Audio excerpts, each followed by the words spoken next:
You shall serve as Lord flesh Dagon. or dust.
The great sage was a tall, untidy man, bearded but bald. His library resembled him. All the books had been moved over the years to the bottom shelves where they gathered in dusty conglomerations. He used several of the books in his current lecture, explaining to his students, Taksim and Volguldak, how the Mages Guild had first been founded by Vanus Galerian. They had many questions about Galerian's beginnings in the Sigic Order and how the study of magic there differed from the Mages Guild. It was and is a very structured way of life, explained the great sage. Quite elitist, actually. That was the aspect of it Galerian most objected to. He wanted the study of magic to be free. Well, not free exactly, but at least available to all who could afford it. In doing that, he changed the course of life in Tamriel. He codified the praxes and rituals used by all modern potion makers, item makers, and spell makers, didn't he, great sage? Asked Volguldak. That was only part of it. Magic, as we know it today, comes from Vanus Galerian. He restructured the schools to be understandable by the masses. He invented the tools of alchemy and enchanting so everyone could concoct whatever they wanted, whatever their skills and purse would allow them to, without fears of magical backfire. Well, eventually he created that. What do you mean, great sage? Asked Taksim. The first tools were more automated than the ones we have today. Any layman could use them without the least understanding of enchantment and alchemy. On the Isle of Artaeum, the students had to learn the skills laboriously and over many years, but Galerian decided that was another example of the Sigic's elitism.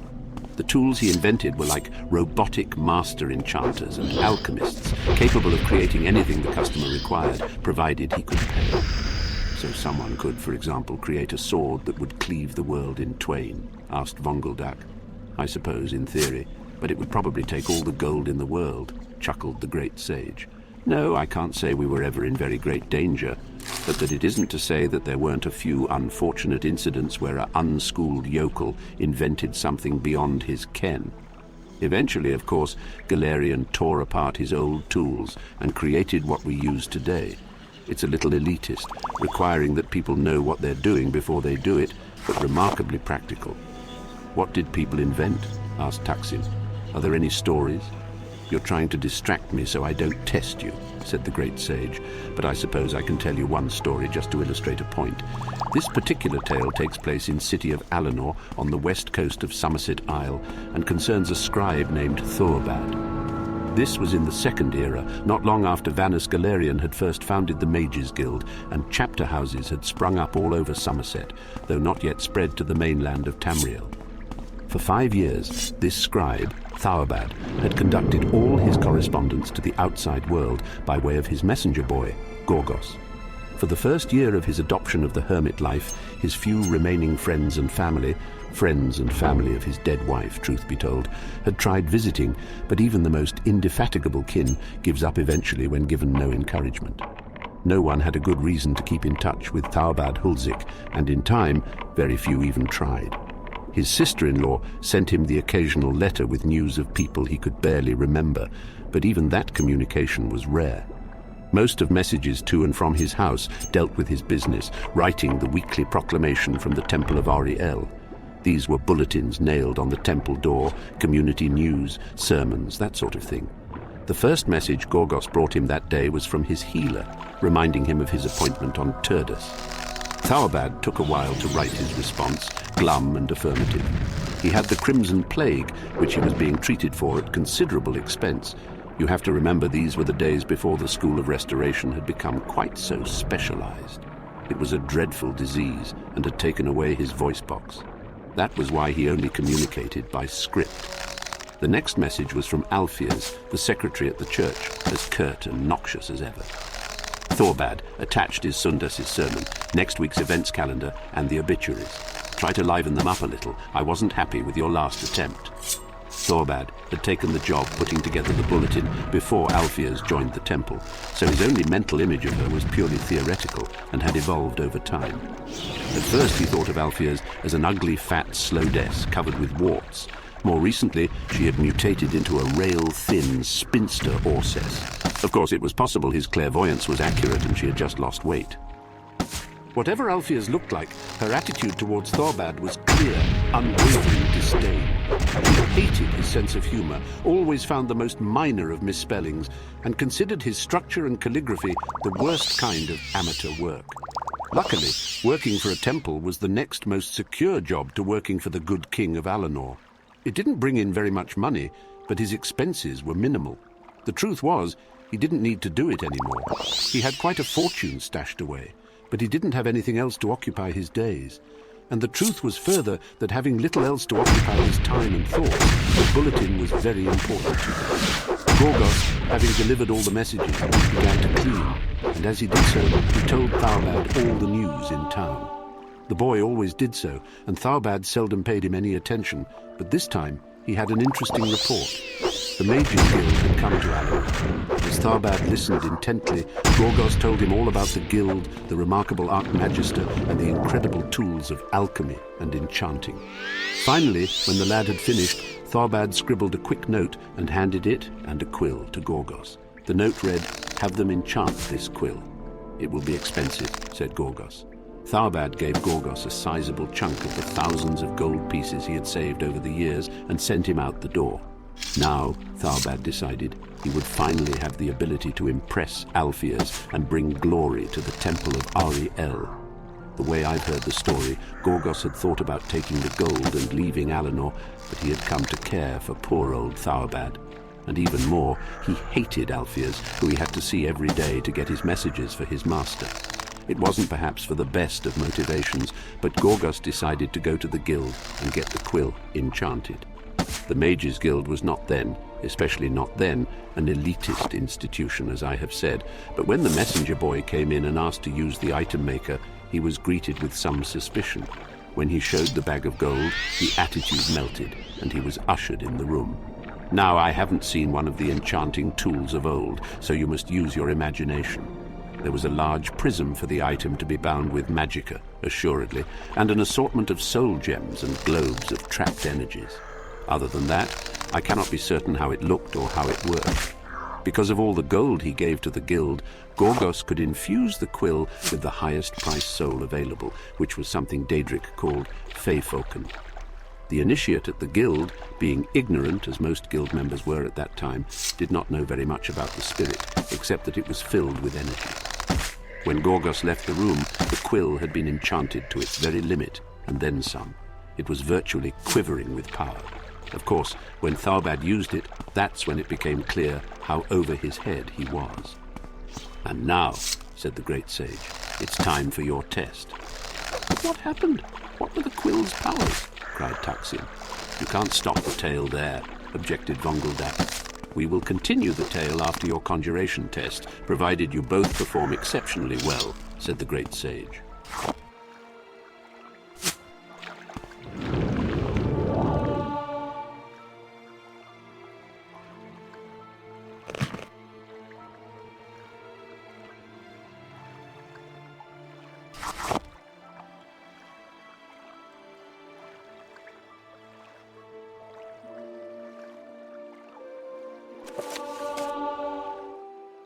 Gaina never saw the Emperor's agent, Lady Brizienna, again, but she kept her promise.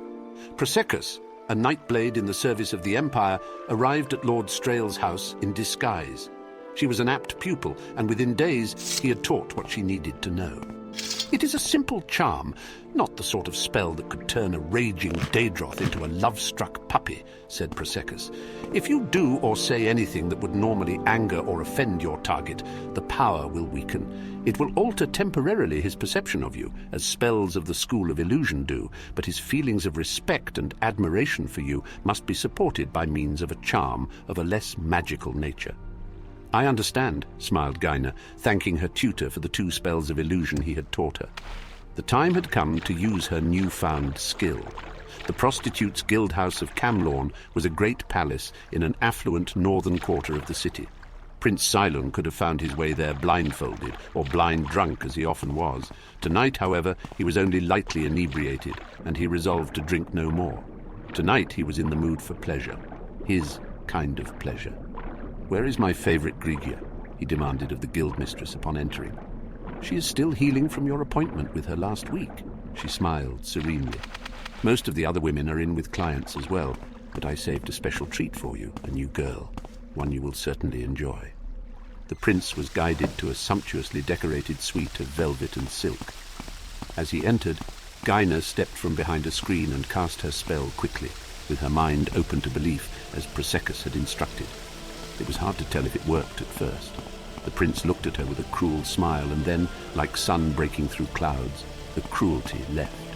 She could tell he was hers. He asked her name. "I am between names right now," she teased. "I've never made love to a real prince before. I've never even been inside a palace. Is yours very big?" "It's not mine yet," he shrugged.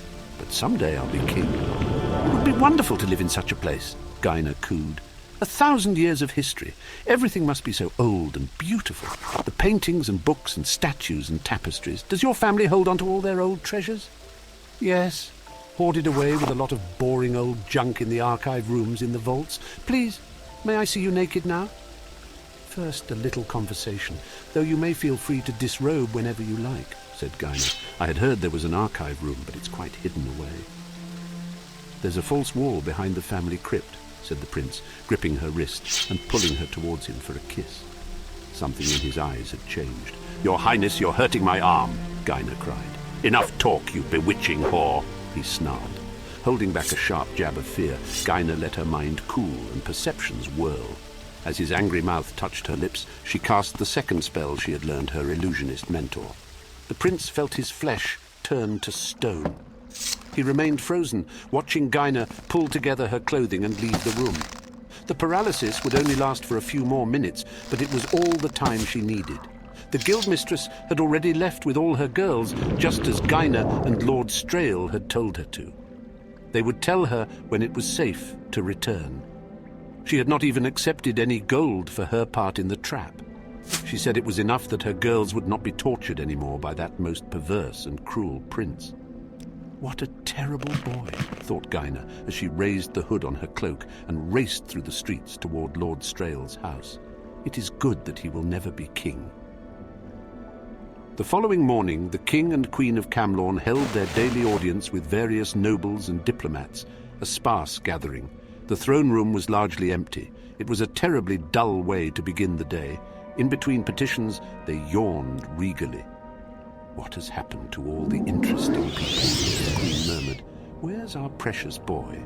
I've heard he was raging through the North Quarter in search of some harlot who robbed him." The King chuckled fondly. "What a fine lad.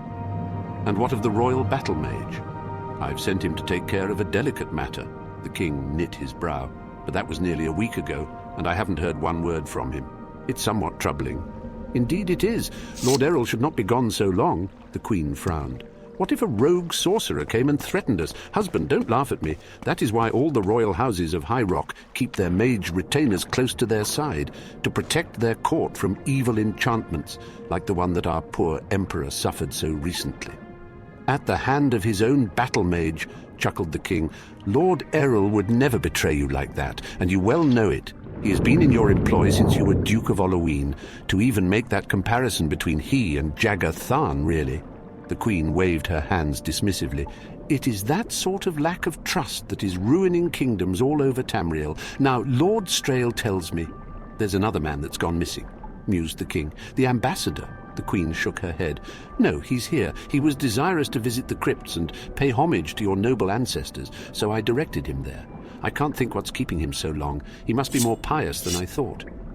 She was surprised to see the King rise up, alarmed. "Why didn't you tell me?" Before she had a chance to reply, the subject of their conversation was coming through the open door to the throne room. On his arm was a beautiful fair-haired woman in a stately gown of scarlet and gold, worthy of the highest nobility. The Queen followed her startled husband's gaze and was likewise amazed. "I had heard he was taken with one of the harlots from the flower festival, not a lady," she whispered. "Why, she looks remarkably like your daughter, the Lady Gillian." "That she does," the King gasped. "Or her cousin, the Princess Talara." The nobles in the room also whispered amongst themselves. Though few had been at court 20 years ago when the princess had disappeared, presumed murdered like the rest of the royal family, there were still a few elder statesmen who remembered. It was not only on throne that the word Talara passed through the air like an enchantment. "Lord Strail, will you introduce us to your lady?" the Queen asked with a polite smile. "In a moment, Your Highness, but I'm afraid I must first discuss pressing matters," Lord Strail replied with a bow. "Might I request a private audience?" The King looked at the Imperial ambassador, trying to read into the man's expression. With a wave of his hand, he dismissed the assembled and had the doors shut behind them. No one remained in the audience room but the King, the Queen, the ambassador, a dozen royal guards, and the mysterious woman. The ambassador pulled from his pocket a sheaf of old, yellowed parchment. "Your Highness, when you ascended the throne after your brother and his family were murdered, anything that seemed important, deeds and wills, were of course kept with the clerks and ministers. His entire incidental, unimportant personal correspondence was sent to archive, which is standard protocol. This letter was among them." "What is this all about, sir?" the King boomed. "What does it say?" "Nothing about you, Your Majesty. In truth, at the time of Your Majesty's ascension, no one reading it could have understood its significance. It was a letter to the Emperor, the late king your brother was penning at the time of his assassination, concerning a thief who had once been a mage priest at the Temple of Sethiate, here in Camlorn. His name was Jagger Tharn." "Jagger Tharn?" The Queen laughed nervously. "Why, we were just talking about him." Tharn had stolen many books of powerful and forgotten spells, and lore about such artifacts as the Staff of Chaos, where it was hidden and how it could be used. News travels slowly to westernmost High Rock, and by the time the king, your brother, had heard that the Emperor's new battle mage was a man named Jaeger Tharn, many years had passed. The king had been writing a letter to warn the Emperor of the treachery of his imperial battle mage, but it was never completed. Lord Strail held up the letter. It is dated on the day of his assassination in the year 385, 4 years before Jaeger Tharn betrayed his master and began the 10 years of tyranny of the imperial simulacrum. This is all very interesting, the king barked. But what has it to do with me? The late king's assassination is now a matter of imperial concern, and I have a confession from your royal battle mage, Lord Errol. The king's face lost all colour. You miserable worm, no man may threaten me. Neither you nor that whore nor that letter will ever see the light of day again. Guards! The royal guards unsheathed their blades and pressed forward. As they did so, there was a sudden shimmering of light, and the room was filled with imperial nightblades, led by Prosecus. They had been there for hours, lurking invisibly in the shadows. In the name of his imperial majesty, Uriel Septim VII, I arrest you, said Strail. The doors were opened, and the king and queen were led out, heads bowed. Gaina told Prosecus where he would most likely find their son, Prince Cylon. The courtiers and nobles who had been in the audience chamber stared at the strange, solemn procession of their king and queen to their own royal prison. No one said a word. When at last a voice was heard, it startled all. The Lady Gilia had arrived at court. What is happening? Who dares to usurp the authority of the king and queen? Lord Strail turned to Prosecus. We would speak with the Lady Gilia alone. You know what needs to be done. Prosecus nodded and had the doors to the throne room closed once again. The courtiers pressed against the wood, straining to hear everything. Though they could not say it, they wanted an explanation almost as much as her ladyship did.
You again.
There is someone watching me, I can tell.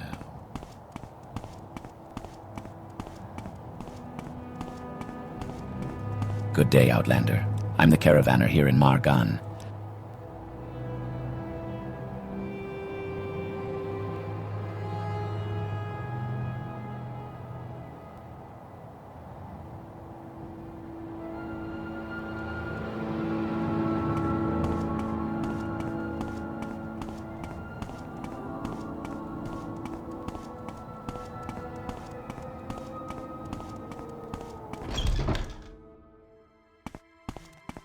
What can I do for you, friend?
A very good day to you.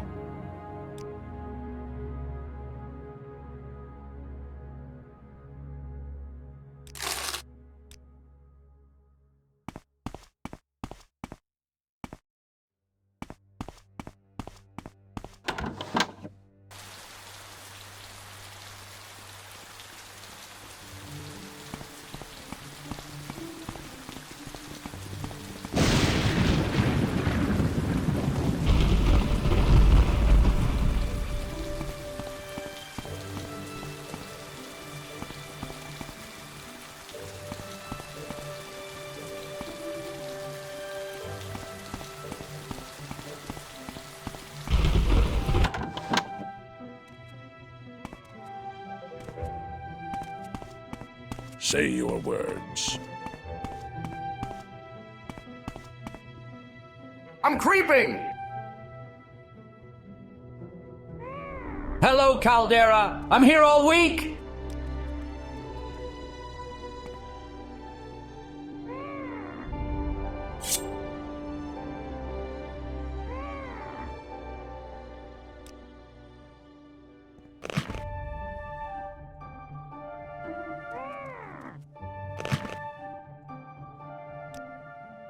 What was that? What was that?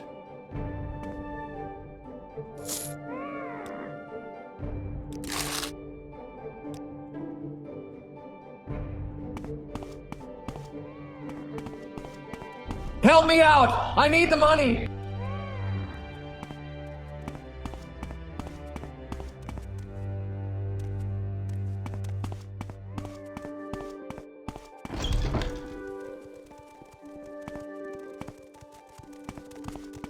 What assistance do you need?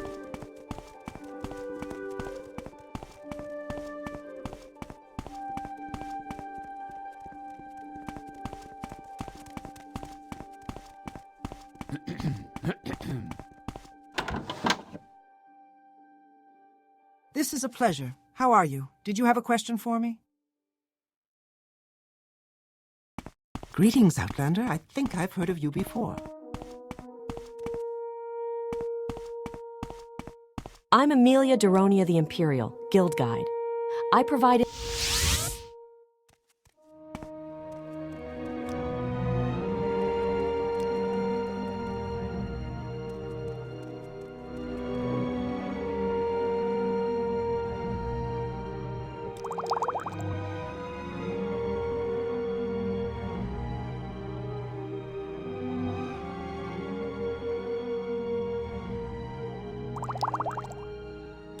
Sweet.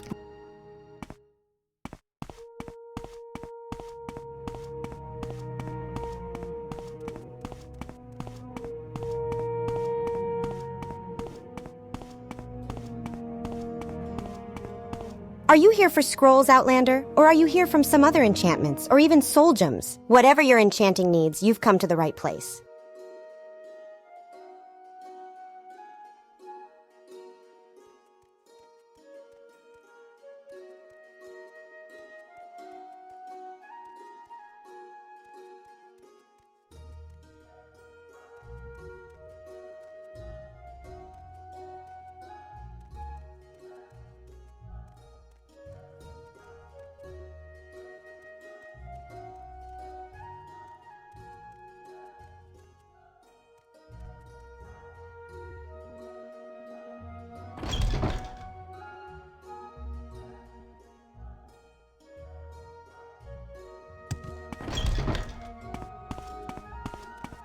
Welcome, adventurer. Looking for an equalizer? Something to give you an edge against a superior opponent?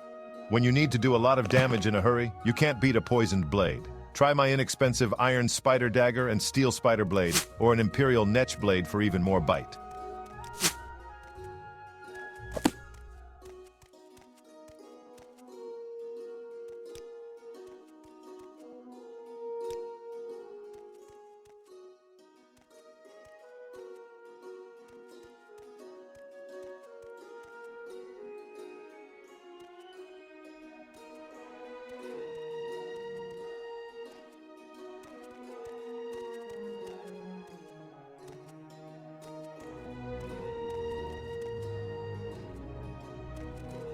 I haven't seen that before.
May I help you?